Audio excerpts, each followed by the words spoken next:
The following program is suitable for general audience of any age.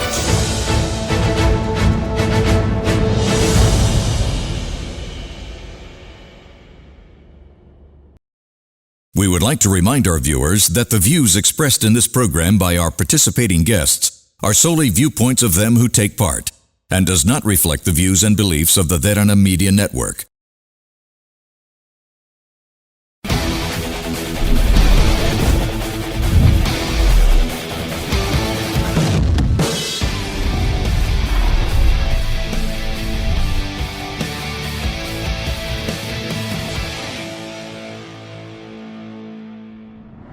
Hello and welcome to a fresh new episode of Gen XYZ on Other Derana News channel, where you and I get to know about different ideas, perspectives and topics when it comes to the youth-centric notions that we have in our society. And I think from our previous episode to this episode, we are going to dive into a very fresh topic. And today's topic is going to be about youth romanticizing entrepreneurship and employability. So to discuss and navigate about this topic, I do have with me Mr. Ovin Bimsara, the Head of Marketing and Senior Lecturer, Imperial College Business Studies, as well as an Educator and a Trainer of the Year, CGMA Leadership Award Asia Pacific 2024. Welcome you, Mr. Ovin. Thank you. So I think this topic is something not novel for you, of course, when it comes to you interacting with students, of course, and the lecturers, and I think entrepreneurs as well. So now, given in this context, I feel like something that in the current landscape, students as well as the youth specifically has felt like there is a challenge, a battle between choosing employability, which would rather say a 9 to 5, or rather getting into an entrepreneurial journey. So what do you think has become the reason for a battle to be in these two aspects? All right. So if you are looking at the current context, there are more than 300,000 students in Sri Lanka facing for the A-level exam annually. And out of that, 10 to 15% or maximum 20% would go to the state universities. And apart from that, now they have the option of private universities, and there are ample amount of options that they can find in Sri Lanka and even in abroad. So when it comes to a bachelor's degree, it's not that complicated for a student to achieve nowadays. As long as you have the commitment and the passion for it, you can complete your bachelor's, and now we have the trend of even to go for the MBA even without having any work experience. Because of that, now we can see that the demand for jobs in the corporate is really high, but when it comes to the job opportunities, there is not that high as the demand that we see right now. I mean, it's not just due to the ample amount of students that we see in the market, but along with that, the technological advancements, because nowadays most of the areas we can replicate with the technology. But apart from that, we can see that the students are quite romanticizing in the same way that you mentioned about the entrepreneurship, starting something new because of the influence they have got from social media with what they see, with what they experience, because everyone is sort of complaining about, okay, I don't want to be stuck in a 9 to 5 job. I want to do something new. I want to commit myself for something on my own. But the question is that even though that you have that thinking pattern, do you have the passion for it? Because everyone is like, okay, let's do it, but when we are putting things into action, it's not the same way of the way that they have been thinking about it, because they don't give that commitment. So I'm not saying that the entrepreneurship or starting a new venture on your own is feasible for everyone. It all depends on the commitment, it all depends on the novelty that you have in you, but in either way, you need to make sure that you are being committed to that. So yes, as you asked about this question, there is a slight shift towards doing something on your own, starting a new venture apart from looking at a job opportunity. But then again, the real question is whether you are committed for that. Right. I think one of the most prominent aspects that you highlighted is, despite being an entrepreneur or employing for a 9 to 5 job, is the factor of commitment. So either of these options need that proper commitment. But also you mentioned specifically how I think social media has been glamorizing this whole entrepreneurship aspect, because I feel like most of the time the owners, the stand-up, I would say the CEOs, whoever that navigates the entrepreneurial journey is not really putting out the the challenges, the hardships. So it's very I would say the youth takes it in the most literal way and understands it's something easy than discovering or diving into a 9 to 5. So do you think it's over glamorized in Sri Lankan concept? Because I feel like when it comes to Sri Lanka, because the youth is very much into social media, they tend to take whatever is seen in the social media. And in the same aspect, they have glamorized this fact and they are not understanding the financial risks or whatever the continuation, the investments and everything that is the root or the foundation of any entrepreneur or an entrepreneurial journey. So do you think this is extra glamorized in Sri Lanka, and do you think there's a big challenge in context to that? Well, I'll put it out like this. When it comes to the Sri Lankan context and even in the global context, we see that successful founders, successful entrepreneurs are putting out their story on their social media platforms. And when it comes to us as the audience, we should have the critical thinking to understand what that person is trying to say. It's not about his or her car. It's not about their properties. It's not about their business when it comes to the facility. What we should understand is the input behind that situation and the real struggle, the real strength that they have put it into in order to be in that situation. So if I'm to put it out in this way, imagine when it comes to social media, about these wonderful founders and the entrepreneurs, we see their outcome, but do we see their input? The amount of nights that they have not been sleeping, the financial struggles, the loans and the credit facilities that they have to manage, the number of employees. So when it comes to a job, some people tend to complain about, okay, I don't want to stuck in a place 9 to 5 in a particular day. But when it comes to an entrepreneur, maybe out of the 24 hours, the majority hours you are working, because you have to be committed. You can't take leaves sometimes, and you can't just call out sick leaves because it's your own thing. Not that you're getting a paycheck at the end of the month. It all depends on the bottom line that you're generating.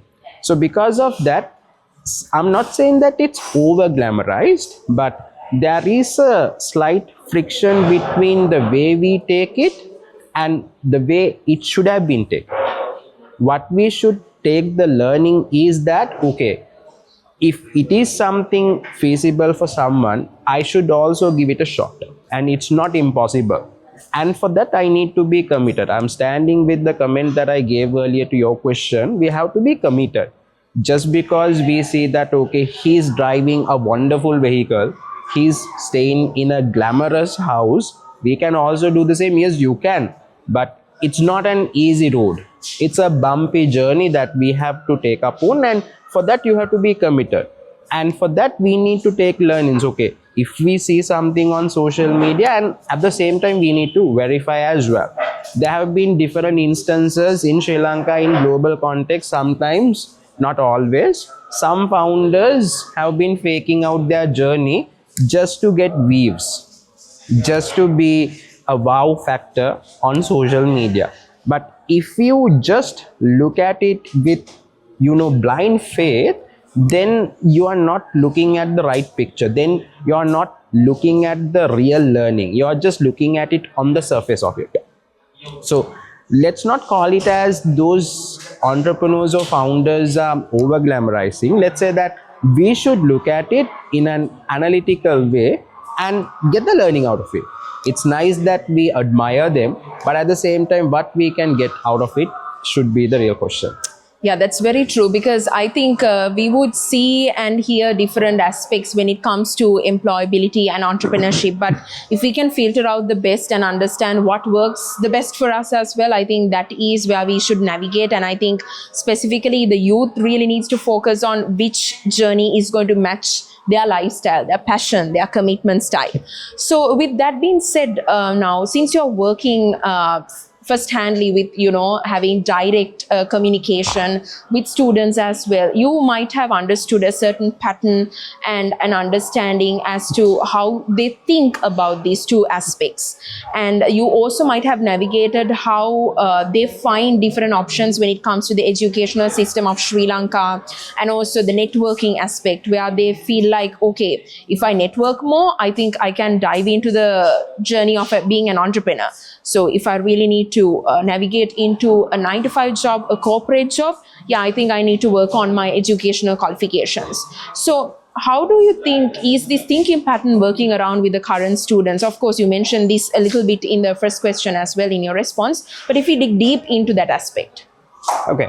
So when it comes to the present day environment, the students, some of them are looking at the present context as an opportunity, and some of them would even look at it as a threat, because when we are looking at the current context with the fourth industrial revolution, we have different types of technologies, and then we have AI powered technologies to get things done in more seamless manner. That's why I said some of them are looking at it as an opportunity to get things done more easily, conveniently. But some are looking at these technologies as a replacement for their efforts, which is not the right way to look at it.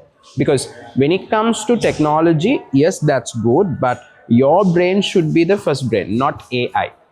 So when it comes to your brain, you should look at it in a critical manner, and then do the same thing via an AI powered technology to see whether there are any alternatives. Because if we all are just following the things that are given by the AI prompts, then we all would do the exact same thing.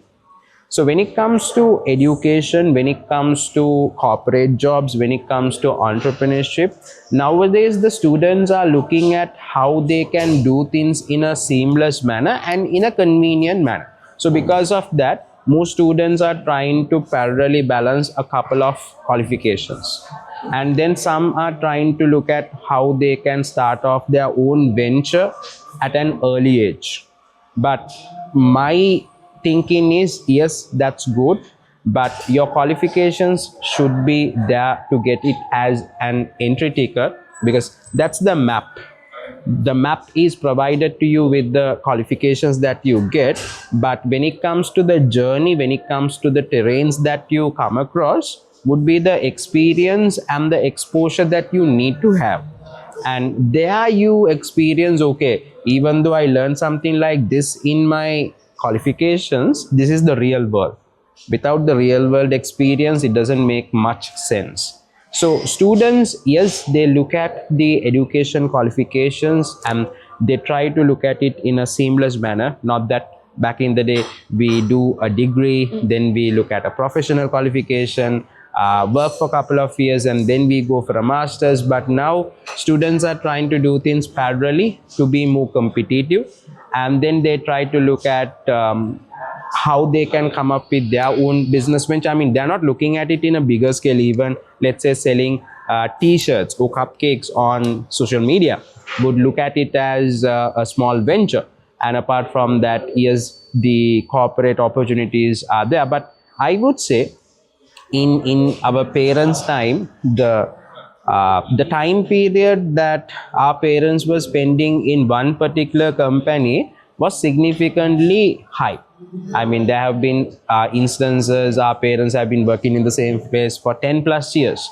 But now I don't see that much, because now the generations are looking at better opportunities. They're looking at flexibility. They're looking at more learning experiences. And because of that, shifts and the changes are not a big concern for them. Back in the day, the generations were looking at the consistency, no fluctuations, no hiccups.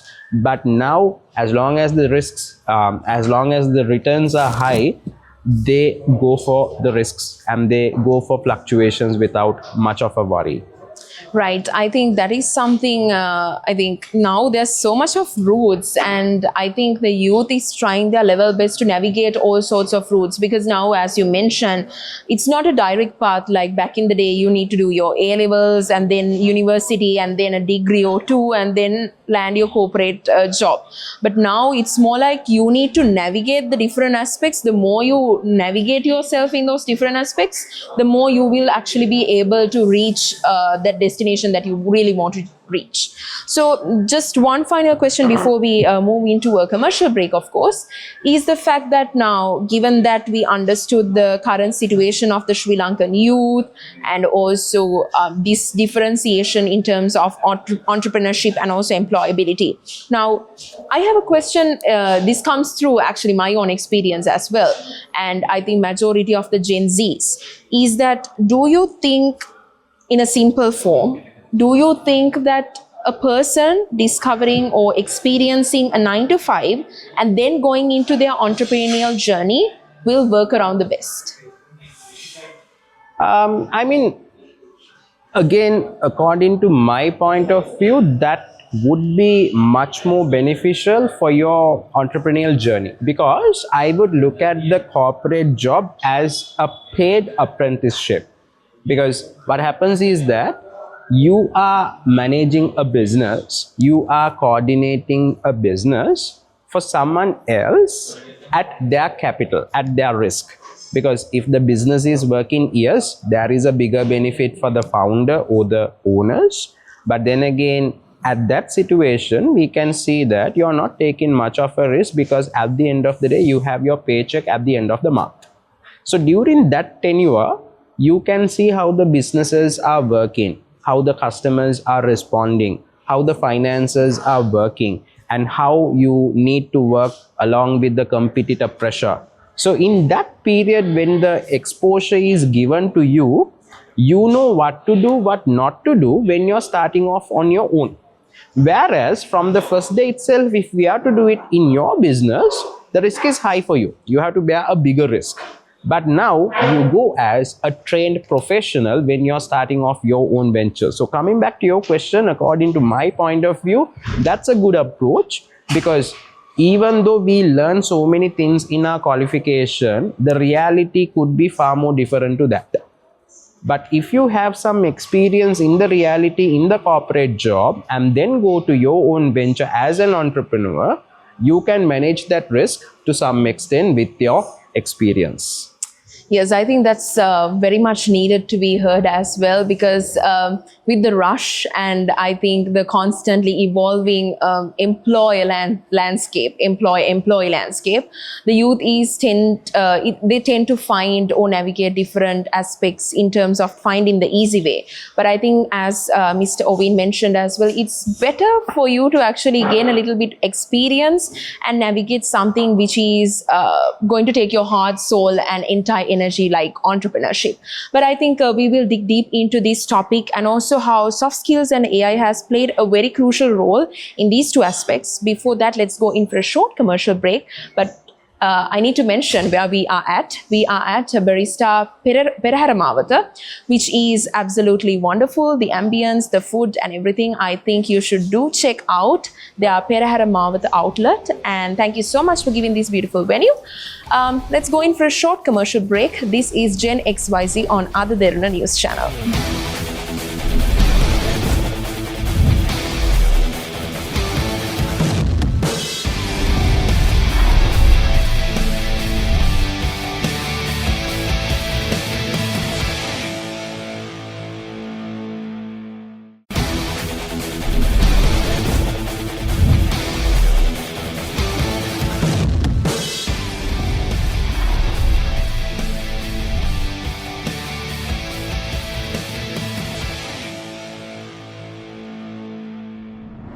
Welcome back to Gen XYZ on Other Derana News channel. We were in discussion with Mr. Owen with regards to this topic of entrepreneurship and employability. I think that is a most discussed topic among the youth when it comes to navigating which option they need to choose. And I think in our first segment, we were discussing about how these two are different aspects, definitely interconnected with each other, but in the current context, of course, there's an understanding as if these two elements are competing with one another when it comes to youth getting into the selection of choice.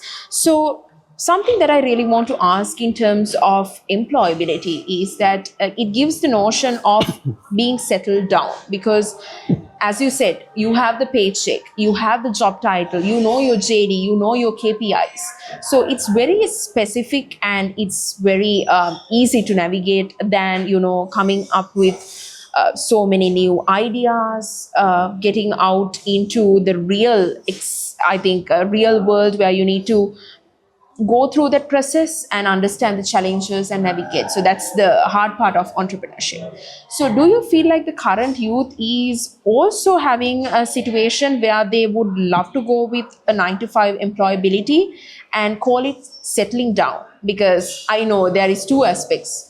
For some, 9 to 5 is like not settling down. They do so much more side hustles, maybe their own business as well. But for some, this also gives them the idea, okay, I have a 9 to 5, so they just settle down and don't find different avenues to navigate, or hobbies per se as well. So do you think this is also a worst case scenario in the current landscape? Enter into that question.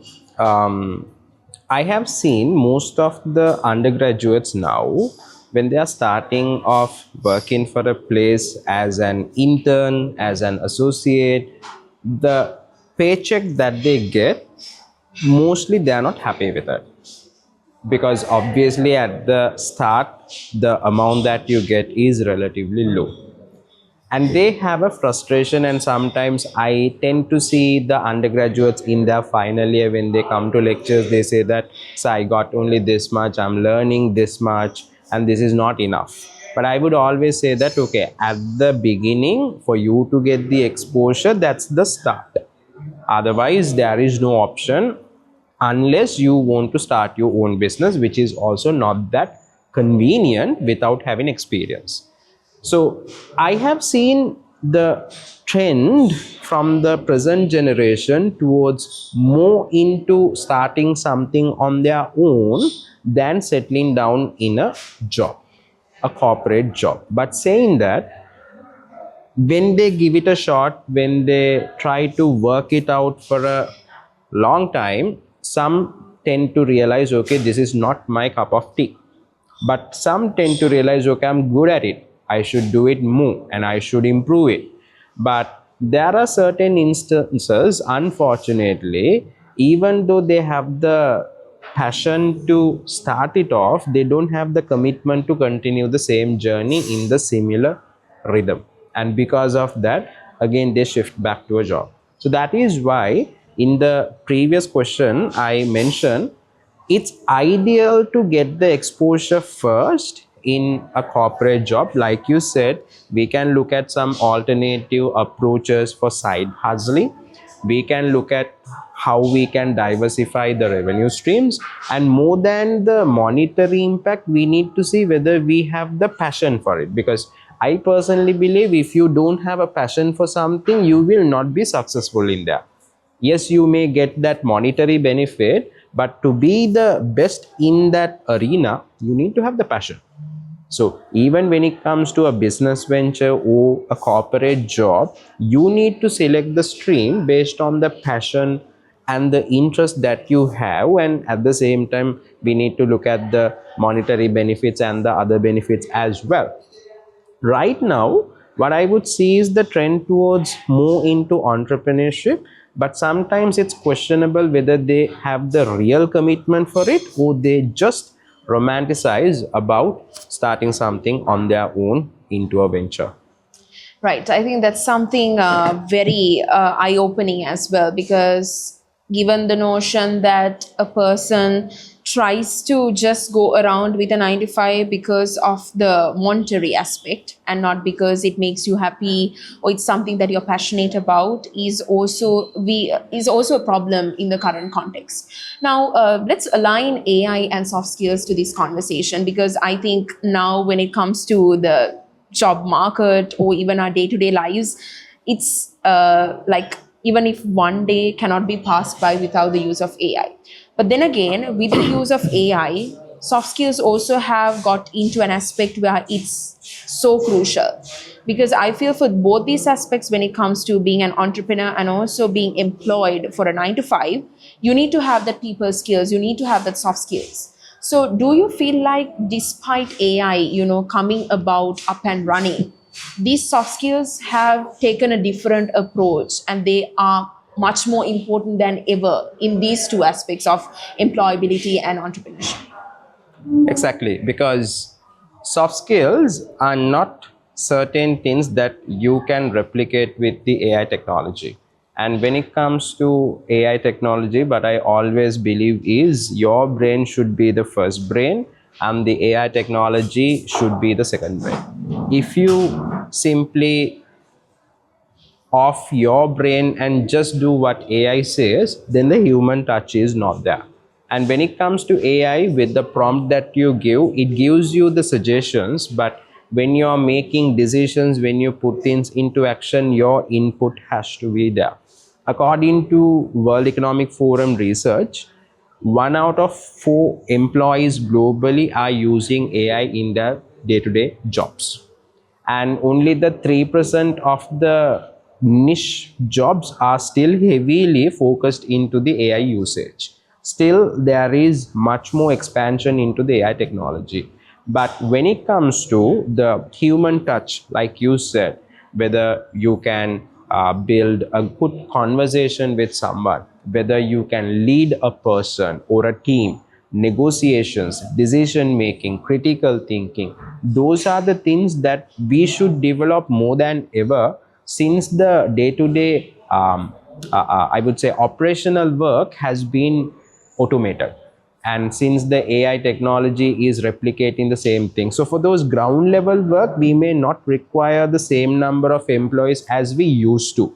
But when we are looking at the decision making level, when we are looking at business partnering, when we are looking at critical thinking, we need to have the human skills more than ever. And those are the skills that we should develop within ourselves, and those are the skills that we learn even beyond the classrooms, because it's not just limited to the textbooks. It's about the learnings that you get from, let's say, sports, maybe associations and clubs that you are involved in those human interactions you learn many soft skills.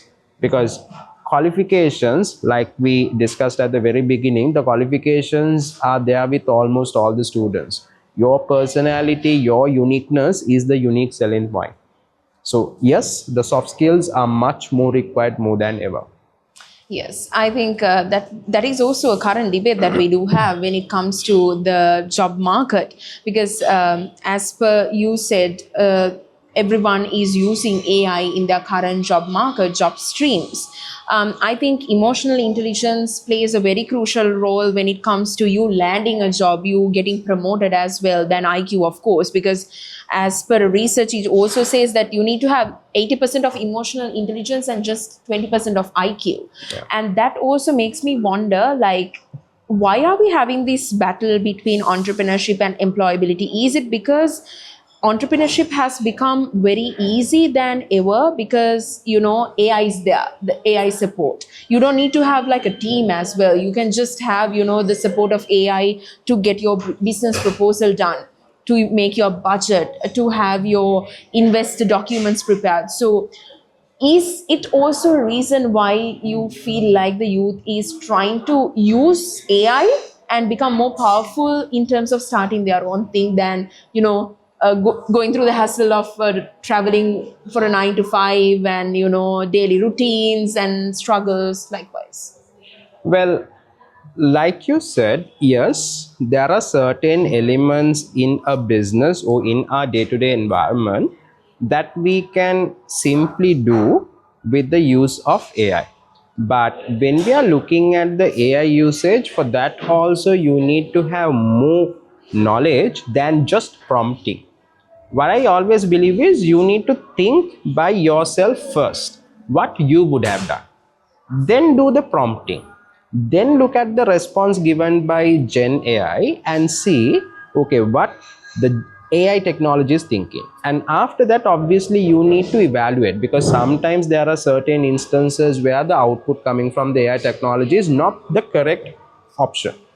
Once it is evaluated, you should go for the decision making. So the simple steps that I always follow is, in anything, first I think it by myself, then I do the prompting, evaluation and decision making. Based on my own thinking and based on the AI output, I decide what I want to do. So that is the juncture I make myself different to the others. Otherwise I would have done the same thing, whereas the AI would have given the same output to someone else. Yes, to some extent things have been much more convenient, because even when it comes to ourselves, we do not spend many hours of compiling a proposal or an email. But saying that, we should give the proper details in the prompt, otherwise we get a generic output, a response. If you give the proper details, and to give the proper details also we need to have a good idea. That's why I said, yes, it looks easy. On social media we see the output of the founders, but we don't see the input. And at the same time we can see that things have been much more convenient with the AI technology. But we need to make sure that we give the proper commitment and also the input. If we think that, okay, easy efforts would bring us results, no, it will bring you the half of the results. It will bring you a half-baked cake, not a proper cake. So even though when you see a cake in the coffee shop in a fancy way, okay, this is very easy, let me search this on an AI tool, or let me look at a YouTube video and I can do it. No, first time you fail, second time again you may fail, third time also you could fail, fourth time you would get it right. So it's always about the practice. Until you swim, you can't swim. Just because you have watched 100 plus videos doesn't mean that you can swim. Yeah, that's very true. I think what we should really understand is, since we have like a plethora of ways and means to actually navigate new things, we should utilize this for the best rather than, being consumed by them. Even when it comes to AI, it was very simplified with what Mr. Owen actually mentioned. You need to first think through yourself and then maybe prompt it for yourself and see what kind of response it would give to you as well. So I think we will discuss about the futuristic aspect about employability and entrepreneurship after the commercial break, because I think there is a much more than just entrepreneurship and employability, of course, with side hustle culture and also the job market being strongly expanded to the international scope as well, where remote working is also a new thing and freshly rapidly spreading good initiative in terms of the job market. So we will run in for a short commercial break, also to remind you that we are at the Barista outlet right here at Perahera Mawatha, and they do have an amazing atmosphere and also amazing food, of course, which I believe you and I have experienced most of the time whenever we have to come to a cafe. So let's go in for a short commercial break. You are joining with Gen XYZ on Other Derana News Channel.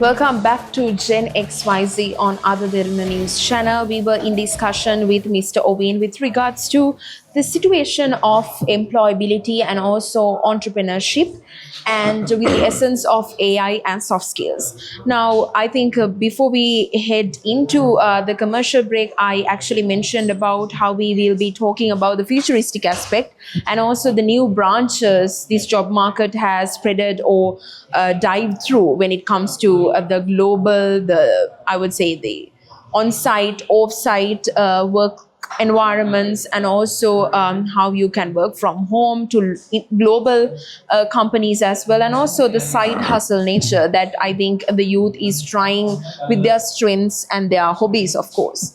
So now when it comes to all these aspects, do you think that these new branches or these new aspects that have got into the job market are helping out the youth in a great way? Of course it is, but is the youth taking the best out of these new aspects? Let's say you working from home and then you get ample of time to do maybe your own thing as well. So there are ways and means to navigate these new aspects, right? So do you think the youth is actually taking the best of these novel initiatives? Mostly, I would say yes, because if you look at the Gen Z and Gen Alpha in a couple of years, probably even the millennials, um, the work context, the work culture we had back in the day is not something they like to explore. What I'm saying is, having a job where they have to be by the office 9 o'clock and they can leave the office around 5 or 6 o'clock, having it in formal attire, and maybe even after working hours, if there are any meetings, if the work tasks are not completed, that you are trying to finish it off. That culture is not something the present generations are appreciating. They are looking at more flexibility and agility.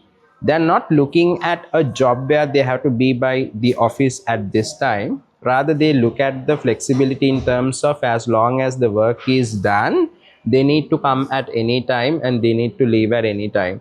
They're not appreciating a full suit, a formal setup culture. They like to have smart casual. They like to have that relaxed environment.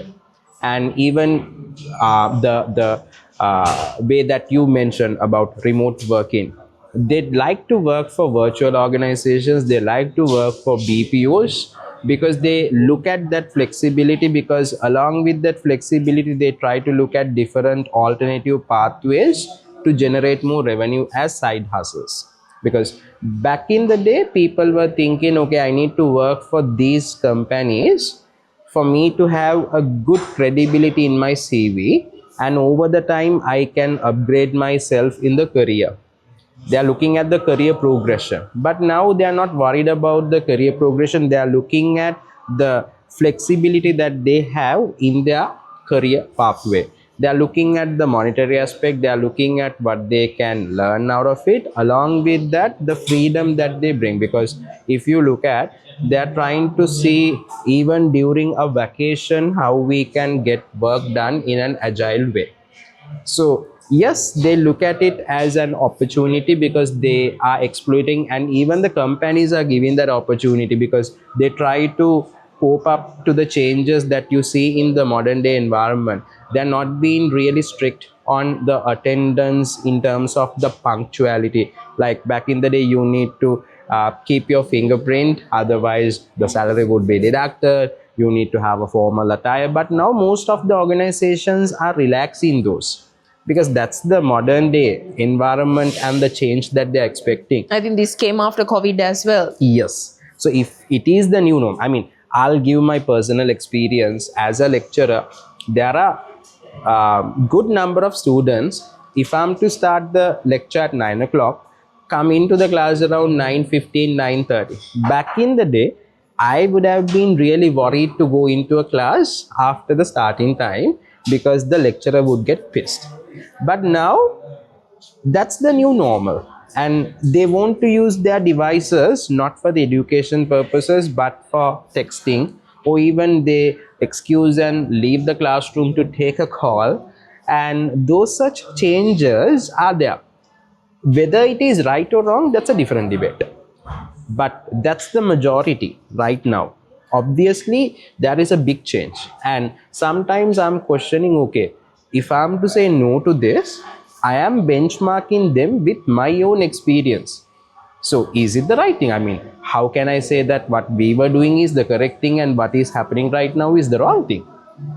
That's a gray area, isn't it? Yeah. So that's the new change, and when you see them with that culture, bring it to the corporate, to some extent corporates are also adjusting, and we can see that, and it has been the case for many years now. And if you look at, let's say, an in-class activity that I give, the first thing that they do is they take a photo of it from the smart board or from the projector and upload it to ChatGPT or Gemini or Claude and get the responses. I mean, what I would say is that, okay, it's okay, but at least read and try to think what you think of it. It's good that you are using technology and it's good that you know how to use it. But if you are just simply shutting down your brain and use the AI technology as your first brain, you're not learning out of this degree.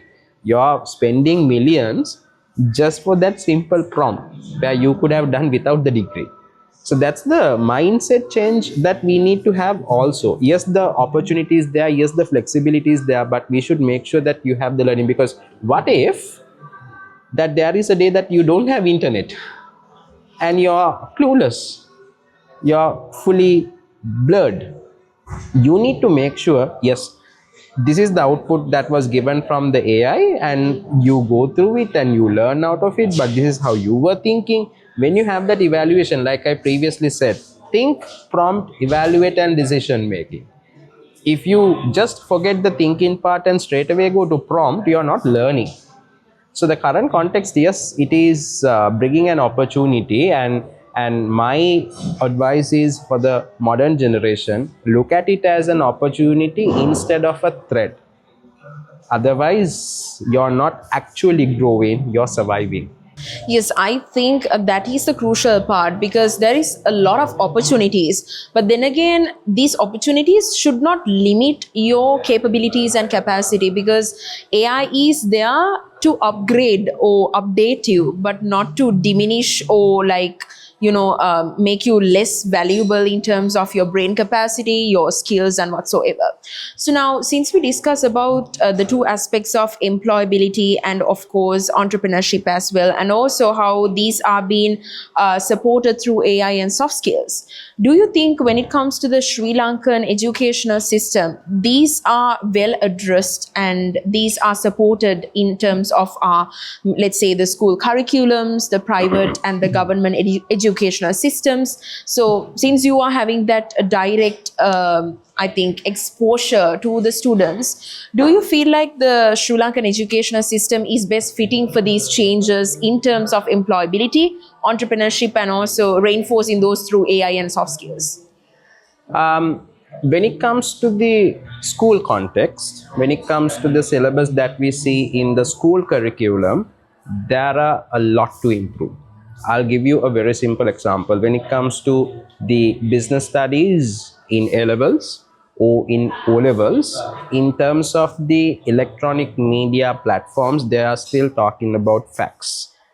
There are a lot more that we can improve, because even though that we think this could be new to the school students, they know enough and more ways to use the AI technology even better than us.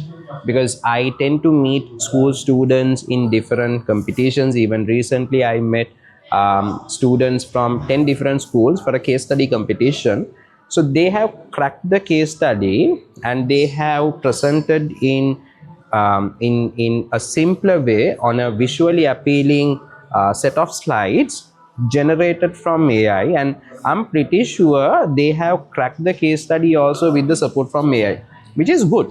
But obviously, if they hadn't learned anything out of it, that's bad. But if they have learned it and then use the technology to simplify it, super. So they are using their brain and as well as complementing it with the technology, like you said, to upgrade it. So when it comes to the present generations, yes, it would have been better if they get more learnings on these technologies, not just the learning on the technologies but also on the soft skills. Because if you look at the curriculum, we have the traditional subjects. We are not really focusing on areas like, let's say, presentations. We are not really focusing on areas like how to draft a proper email, how to maintain a good profile on LinkedIn, and then when it comes to presentations, how to build a presentation and how to deliver a presentation while engaging with the audience. Maybe in terms of, let's say, financial literacy, because it's not really limited to the commerce students. Everyone is thinking that okay, accounting, economics, business studies, they are only for the business studies or the commerce students. No, for us also financial literacy is a mandatory area in our day-to-day life. Those should be there, but when we come to the university level, to some extent there are updates, and when it comes to the private universities, there are certain degree programs specialized in these technologies, but still overall there are a lot more that we can improve, because that's the future and we should make the students ready for the future. If we are just simply repeating the exact same thing where the employer or the world is having already with the technology, we are not bringing a value addition with these new generations. That's very true. I think that is something I think the Sri Lankan educational system can look forward to as well, because I think school days are the best days where you can put a lot of information and guide you, not I think the university days, because it's gone past a lot of years, and the fresh mindset comes when it comes to the school days, of course. So as a final question, what I want to ask is about the futuristic aspect of these two elements that we were discussing, which is employability and entrepreneurship. How do you see the next 5 years are going to be in terms of the youth navigating these two areas specifically, let's say in the Sri Lankan landscape, of course, with the use of AI and with the power and the essence of soft skills? Definitely, it will be further upgrading in terms of the technology usage, in terms of the attention towards the entrepreneurship, and also when it comes to the employability, there will be new employability opportunities and options in the day-to-day environment. I mean, moving aside with the traditional job market, there will be different pathways, different avenues for sure, because with the current context we can see in an organizational hierarchy, if you look at it in a pyramid structure, the day-to-day context is happening at the bottom of the pyramid, where in the pyramid you have more number of employees, whereas now it can brought down and the bottom is getting narrowed down with the use of technology and with the use of options like let's say BPOs, business process outsourcing, or shared service centers. Because of that, the work that is happening at the ground level, we may not require many people like we used to, but at the top level, at the middle management, for business partnering, for conceptualizing, problem solving, critical thinking, financial literacy, those skills we need to update. And that's why I previously said we should make our students ready for the future, because definitely AI will play even a bigger role, but if you try to complement it together with the skills that you develop, you can be better off. That's why I say that you should look at it as an opportunity than a threat. Amazing. So I think that is something I think should be a take-home message for all our viewers as well, because at the end of the day, these two aspects are going hand in hand, but it is your call for you to understand how you can commit what your passion lies through and how you can navigate into the different aspects, of course, with the ever evolving landscape of AI, and also making sure you are fully capable in terms of the soft skills that are very much important in the current job market. So thank you so much, Mr. Ovin, for that wonderful and fruitful discussion, I believe, which is very important for the youth who are, I think, in the current job market as well as trying to navigate the job market. Thank you so much. Thank you very much for having me. Thank you. And should mention Barista at Perahera Mawat as well. Thank you so much for giving us this wonderful location and of course the wonderful beverages and the food. So you should visit the Barista outlet at Perahera Mawat. And also with that, we are winding up today's episode of Gen XYZ. We will see you again with a fresh episode where we bring about topics that caters the youth of Sri Lanka with the ever-evolving landscape. So see you next week with a fresh episode with a different topic, of course. Till then, take care, be safe, and have a good night. I used to rule the world, seas would rise when I gave the word. Now in the